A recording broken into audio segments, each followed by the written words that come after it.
আমার জন্য একটু ভোট চাইয়া দেন, আমার একটু ভোট দিতে। হ্যাঁ অবশ্যই, সবাই আমাদের ফজলুদ্দিন পাটোয়ারি ভাই। এই যে ভাই বাংলাদেশের প্রসিদ্ধ একজন আলেম এবং লেখক, পরিস্থিতি সৃষ্টি হয়েছে, এটা দেখছেন তো কি করছে। এটা এই বিষয়ে আমি মন্তব্য করব না, হুজুর এই ক্ষেত্রে কারণ আমি নিজে রাজনীতি করি না, রাজনীতি করেন না, কিন্তু রাজনীতি তো দেখেন। ঠিক আছে, আমরা দেখতেছি, শিখতেছি, এবং যারা মনে কষ্ট পাইছেন হুজুর, আপনারা মনে কষ্ট পাইছেন, এটার জন্য আমি আন্তরিকভাবে দুঃখিত। আমি মাদ্রাসা পড়াশোনা করছি, আমি এইভাবে মনে কষ্ট দিতে চাই নাই। যারা মনে কষ্ট পেয়েছেন, আমি এটার জন্য দুঃখিত। এইভাবে বলা ঠিক হয়নি। হ্যাঁ, এভাবে বলা ঠিক হয় না। আজকে যুগান্তরে যেভাবে আসছে আপনার যে বক্তব্য, ওটা ঠিক ছিল। হ্যাঁ, তাহলে আমি তো আগে ক্লিয়ার করেছি, ঠিক না? এবং আপনারা আমাকে ক্ষমা সুন্দর দৃষ্টিতে দেখবেন।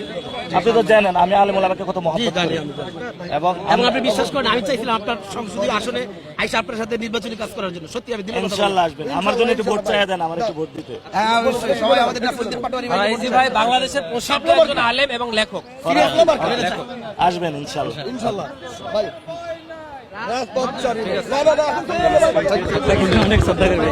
আপনার যে বক্তব্যটা গেছে, এটা আসলে আমি ব্যক্তিগতভাবে কোনো রাজনীতি করি না, কিন্তু আমাদের মনে কষ্ট পাইছে আমি জিনিসটা। মূলত এই কারণে যখন একটা প্রতিবাদ হবে তখন আমি আসছি। বাকি আমাদের যে মাকসাদ, আমরা যেহেতু কোনো রাজনৈতিক এজেন্ডা বাস্তবায়ন করার জন্য না বা কোনো দলের জন্য আসি নাই। আমরা জানি যে সামনে 2 দিন পরে নির্বাচন, এখন কোনো একটা প্রার্থীকে কোনোভাবে নাজেহাল করা, এটা তার জন্য মানে ব্যাড এফেক্ট হবে, এটা এতটুকু সমাজ আমাদের আছে। বাকি এটা এই ভাইয়ের জন্য হবে, মানে নির্বাচনের ফলাফলের ক্ষেত্রে বা ভোট কাস্টিং এর ক্ষেত্রে ক্ষতিগ্রস্ত হবে, এটা আমাদের বুঝে আসে। বাকি ওনার এই কথাটা, এটা আমার দিলের মধ্যে লাগছে। মূলত আমরা এই জন্য এখানে আসছি। তো আমার এখানে যে কথাগুলো বলা, সেটা আমি বলছি। মাকসাদ হচ্ছে যেন তিনি যে ভুল বক্তব্য দিয়েছেন, যদি মানে চান যে আমি এটা ভুল বলছি, একজন আমি এটার জন্য আমি ভাইয়ের সাথে কথাও বলছি, উনি সেটা রাজিও ছিলেন। জি, কিন্তু হেফাজতে উল্লেখযোগ্য নেতাকর্মীদেরকে দেখতে পাই নাই, এবং সেই সাথে মাদ্রাসার ছাত্রদের যে একটা সমাগম হয় নরমালি এইসব প্রোগ্রামে, আমরা তাদেরও সমাগম দেখতে পাই নাই। এটার মূল কারণ হচ্ছে যে আসলে সারা দেশের মাদ্রাসাগুলো এখন বন্ধ হয়ে গেছে। বিএনপির কোনো লোক ছিল? কওমি মাদ্রাসা এখন সব মাদ্রাসা বন্ধ। জি ভাই, আলেমুলারা তো সবসময় সত্য কথা বলে। এখানে কোনো বিএনপির লোক ছিল? এটা আমি বলতে পারবো না, আমি আমার কথা বলতেছি।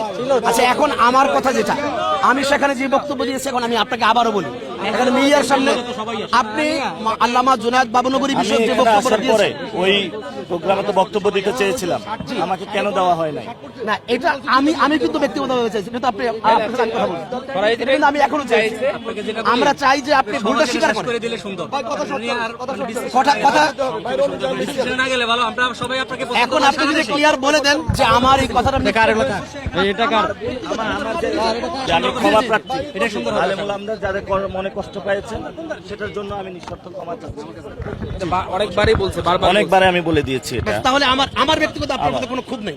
যারা এটাতে ক্ষুব্ধ হয়েছে, আমার যে ক্ষোভটা ছিল, আপনি এটা বলার কারণে যে পরিস্থিতি সৃষ্টি হয়েছে, এটা দেখছেন তো কি করছে। এটা এই বিষয়ে আমি মন্তব্য করব না, হুজুর এই ক্ষেত্রে কারণ আমি নিজে রাজনীতি করি না, রাজনীতি করেন না, কিন্তু রাজনীতি তো দেখেন। এইজন্য আমি দেখেন রাজনীতি দেখে জন্য আমি এখানে চলে আসছি। কেন ওখানে বক্তব্য দিয়ে এখানে এসেছি, এই জন্য আমি রাজনীতি কি বলবো ভাই? দীর্ঘ 20 বছর, কি বলবো এটা বলেন, আমি বলে দিই। এদের সাথে চলাফেরা কি বলবো এটা বলেন, আমি বলে দিই।